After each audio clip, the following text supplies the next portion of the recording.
Perlawanan Islam di Lebanon atau Hizbullah kembali menargetkan pasukan pertahanan Israel atau IDF. Adapun Hizbullah menyerang markas terbesar Israel di utara yakni Meron. Serangan itu mengakibatkan ledakan dahsyat di markas besar IDF hingga tentara tewas. Dikutip dari Al-Mayadinet, Hizbullah mengonfirmasi serangan itu pada hari ini Rabu 17 April.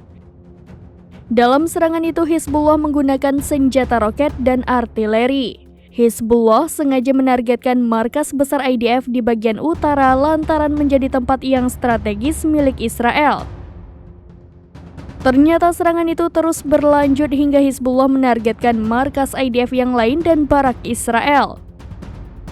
Dilaporkan Hizbullah juga menargetkan markas Komando Brigade Timur 769 di barak Kiryat Shmona. Serangan selanjutnya menargetkan markas Komando Divisi 146 Israel di Jetun.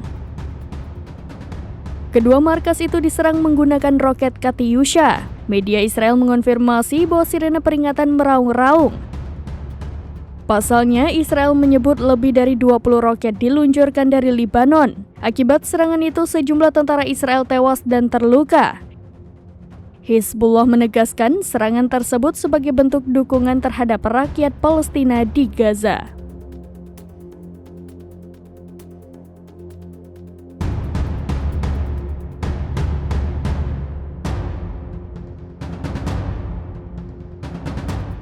Download Tribun X sekarang, menghadirkan lokal menjadi Indonesia.